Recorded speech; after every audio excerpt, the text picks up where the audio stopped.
Hi ಸ್ನೇಹಿತರೆ, welcome back to my channel. ಸ್ನೇಹಿತರೆ, ಇವತ್ತಿನ ಈ ವಿಡಿಯೋದಲ್ಲಿ ನಿಮಗೆ ಅಂದರೆ ನೀವೇನಾದರೂ ಸಿವಿಲ್ ಪೊಲೀಸ್ ಕಾನ್ಸ್ಟೇಬಲ್ ಅಪ್ಲೈ ಮಾಡಿದ್ದೀರ ಅಂದರೆ ಅದರ ಒಂದು ಅಡ್ಮಿಟ್ ಕಾರ್ಡ್ ಅಂದರೆ ಹಾಲ್ ಟಿಕೆಟ್ ಅನ್ನೋದು ಈಗ ರಿಲೀಸ್ ಮಾಡಿದ್ದಾರೆ.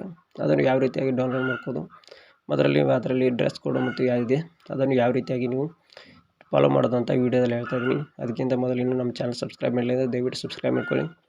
ಬನ್ನಿ ವಿಡಿಯೋನ ಸ್ಟಾರ್ಟ್ ಮಾಡೋಂತ. ಎಲ್ಲ ಸ್ಟಾರ್ಟ್ ದ ವಿಡಿಯೋ. ಸ್ನೇಹಿತರೆ, ಮೊದಲನೇದಾಗಿ ನಿಮ್ಮ KE ವೆಬ್ಸೈಟನ್ನು ಓಪನ್ ಮಾಡ್ಕೋಬೇಕಾಗುತ್ತೆ. KE ವೆಬ್ಸೈಟನ್ನು ಓಪನ್ ಮಾಡ್ಕೊಂಡು ಇಲ್ಲಿ ನಿಮಗೆ KE ರಿಕ್ರೂಟ್ಮೆಂಟ್ ಅಂತ ಬರುತ್ತೆ. ಇದರಲ್ಲಿ ನೀವು ರಿಕ್ರೂಟ್ಮೆಂಟ್ ಅಂತ ಏನಿರುತ್ತೆ ನೋಡಿ, ಈ ರಿಕ್ರೂಟ್ಮೆಂಟ್ ಮೇಲೆ ಕ್ಲಿಕ್ ಮಾಡ್ಕೊಳ್ಳಿ. ನೆಕ್ಸ್ಟ್ ನಿಮ್ಮ ಒಂದು ಸಿವಿಲ್ ಪೊಲೀಸ್ ಕಾನ್ಸ್ಟೇಬಲ್ದು ಏನಿದೆಯಲ್ಲ ಅದರ ಮೇಲೆ ಕ್ಲಿಕ್ ಮಾಡ್ಕೊಳ್ಳಿ. ಇಲ್ಲಿ RPC ಮತ್ತು KK ಅಂತ ಬರುತ್ತೆ, ಅದನ್ನು ಸೆಲೆಕ್ಟ್ ಮಾಡ್ಕೊಳ್ಳಿ.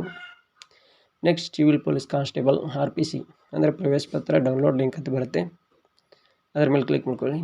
ನೆಕ್ಸ್ಟ್ ಇಲ್ಲಿ ನಿಮ್ಮ ಪರೀಕ್ಷೆಯ ಎಕ್ಸಾಮಿನೇಷನ್ ಅಂದರೆ ಸಿವಿಲ್ RPC ಅದಿರುತ್ತೆ, ಅದನ್ನು ಸೆಲೆಕ್ಟ್ ಮಾಡ್ಕೊಳ್ಳಿ. ನಿಮ್ಮ ಅರ್ಜಿ ಸಂಖ್ಯೆ, ನಿಮ್ಮ ಹೆಸರು, ಕ್ಯಾಪ್ಚರ್ ಹಾಕಿ ನೆಕ್ಸ್ಟ್ ಸಬ್ಮಿಟ್ ಕೊಡಬೇಕಾಗುತ್ತೆ. ಇವನ್ನು ಕೊಟ್ಟ ನಂತರ ನಿಮ್ಮ ಒಂದು ಹಾಲ್ ಟಿಕೆಟ್ ಅನ್ನೋದು ಡೌನ್ಲೋಡ್ ಆಗುತ್ತೆ. ಈಗ ಇದನ್ನು ನಾನು ಎಂಟರ್ ಮಾಡ್ಕೊಂಡಿರ್ತೀನಿ. ನೆಕ್ಸ್ಟ್ ನಿಮ್ಮ ಹಾಲ್ ಟಿಕೆಟ್ ಈ ರೀತಿಯಾಗಿ ಬರುತ್ತೆ. ಇಲ್ಲಿ ನಿಮ್ಮ name, application number, roll number ಮತ್ತು ಡೇಟ್ ಆಫ್ ಬರ್ತ್ ಬರುತ್ತೆ. ಕೆಳಗೆ ನಿಮ್ಮ ಒಂದು ಎಕ್ಸಾಮ್ ಸೆಂಟರ್ ನೇಮ್ ಮತ್ತು ಬರುತ್ತೆ, ಎಕ್ಸಾಮ್ ಡೇಟು ಬರುತ್ತೆ ಮತ್ತು ಟೈಮ್ ಕೂಡ ಇರುತ್ತೆ. ಇದನ್ನು ನೀಟಾಗಿ ನೋಡ್ಕೊಳ್ಳಿ. ನೆಕ್ಸ್ಟ್ ಇಲ್ಲಿ ಕೆಳಗೆ ಬಂದು ಡೌನ್ಲೋಡ್ ಅಡ್ಮಿಟ್ ಕಾರ್ಡ್ ಇದೆ, ಅದರ ಮೇಲೆ ಕ್ಲಿಕ್ ಮಾಡ್ಕೊಳ್ಳಿ. ನೆಕ್ಸ್ಟ್ ಇಲ್ಲಿ ಡೌನ್ಲೋಡ್ ಫೈಲ್ ಇದೆ ನೋಡಿ ಮೇಲೆ, ಇದು ಡೌನ್ಲೋಡ್ ಆಗ್ತಾ ಇರುತ್ತೆ. ಅಲ್ಲಿ ಕ್ಲಿಕ್ ಮಾಡಿಕೊಂಡು ಅಂದರೆ ಇಲ್ಲಿ ನಿಮ್ಮ ಫೈಲ್ ಡೌನ್ಲೋಡ್ ಆಗಿರುತ್ತೆ, ಇದನ್ನು ಓಪನ್ ಮಾಡ್ಕೊಳ್ಳಿ. ನೀವು ಪ್ರಿಂಟ್ ತಗೋಬೋದಾಗಿರುತ್ತೆ. ಇದರಲ್ಲಿ ನಿಮ್ಮ ಹೆಸರು, ನೋಂದಣಿ ಸಂಖ್ಯೆ ಮತ್ತು ಅರ್ಜಿಯನ್ನು ಕೊಟ್ಟಿರ್ತಾರೆ. ಅದೇ ರೀತಿ ಇಲ್ಲಿ ಕೆಳಗೆ ಬಂದು ಇನ್ಸ್ಟ್ರಕ್ಷನ್ಗಳನ್ನು ಕೊಟ್ಟಿರ್ತಾರೆ. ನೀವು ಇನ್ಸ್ಟ್ರಕ್ಷನ್ ಪೂರ್ತಿಯಾಗಿ ನೋಡ್ಕೊಳ್ಳಿ, ಯಾವ ರೀತಿ ಇನ್ಸ್ಟ್ರಕ್ಷನ್ ಇದೆ ಅನ್ನೋದು. ಡ್ರೆಸ್ ಕೋಡ್ ಬಂದುಬಿಟ್ಟು ನೀವು ಹಾಫ್ ತೊಗೊಂಡು ಡ್ರೆಸ್ಸನ್ನು ಹಾಕಬೇಕಾಗತ್ತೆ. ಅದೇ ರೀತಿ ಮಾಸ್ಕ್ ಅಂತ ಅಲವಿಲ್ಲ ಮತ್ತು ಮೊಬೈಲ್ ಫೋನುಗಳು ಅಲವಿಲ್ಲ ನೋಡ್ಕೊಳ್ಳಿ. ಮತ್ತು ವಾಚು, ಬೆಲ್ಟು ಯಾವುದೇ ರೀತಿಯಾದ ಒಂದು ಮೆಟಲ್ ವಸ್ತುಗಳು ಒಂದು ಅಲವ್ ಇರೋಂಗಿಲ್ಲ ನೋಡ್ಕೊಳ್ಳಿ ನೀಟಾಗಿ.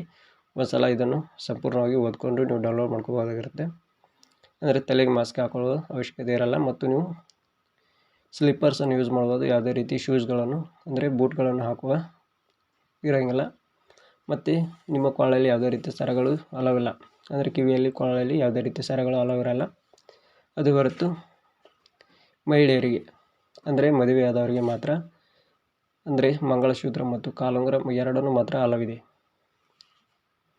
ನೀವು ಹೆಚ್ಚಿನದಾಗಿ ಯಾವುದೇ ಒಂದು ಸರಗಳನ್ನು ಕೊಳ್ಳಲ್ಲಿ ಹಾಕ್ಕೊಂಡು ಹೋಗದೇ ಇರೋದು ಒಳ್ಳೆಯದು. ಮತ್ತು ನಿಮ್ಮ ಬ್ಯಾಗ್ ಅಥವಾ ನಿಮ್ಮ ಒಂದು ಏನಿರುತ್ತೆ ನೋಡಿ ವಸ್ತುಗಳಿಗೆ, ಅವಕ್ಕೆ ನೀವೇ ಜವಾಬ್ದಾರ. ಅಂದರೆ ಅವರು ಕಾಲೇಜ್ ವತಿಯಿಂದ ಅಂದರೆ ಎಕ್ಸಾಮ್ ಸೆಂಟರ್ ಏನಿರುತ್ತೆ ಅದರಿಂದ ಒಂದು ಇದನ್ನು ತೆಗೆದಿಡಲು ಯಾವುದೇ ಒಂದು ವ್ಯವಸ್ಥೆ ಇಲ್ಲ ಅಂತ ಅವರು ಇಲ್ಲಿ ಸಂಪೂರ್ಣವಾಗಿ ಇದರಲ್ಲಿ ನೋಟಿಸ್ನಲ್ಲಿ ಬರೆದೇ ಬಿಟ್ಟಿದ್ದಾರೆ. ನೀವೇನಾದ್ರು ಅಂಗವಿಕಲರಿದ್ದರೆ ನೀವು ಸಪ್ರೇಟಾಗಿ ಅವ್ರಿಗೆ ಹೇಳಬೇಕಾಗತ್ತೆ, ನಿಮ್ಮ ವ್ಯವಸ್ಥೆ ಅನ್ನೋದು ಬೇರೆ ಇರುತ್ತೆ. ಈ ರೀತಿಯಾಗಿ KE ಅವರು ಒಂದು ಅಡ್ಮಿಟ್ ಕಾರ್ಡನ್ನು ಬಿಟ್ಟಿದ್ದಾರೆ. ಇದನ್ನು ಈಗ ಈ ರೀತಿಯಾಗಿ ಡೌನ್ಲೋಡ್ ಮಾಡ್ಕೋಬೋದು. ಈ ವಿಡಿಯೋ ನಿಮ್ಗೆ ಇಷ್ಟ ಆದರೆ ಒಂದು ಲೈಕ್ ಮಾಡಿ, ಹಾಗೆ ಇದೇ ರೀತಿ ಹೆಚ್ಚಿನ ವಿಡಿಯೋ ನಮ್ಮ ಚಾನಲ್ ಸಬ್ಸ್ಕ್ರೈಬ್ ಮಾಡಿ. Thanks for watching. See you the next video.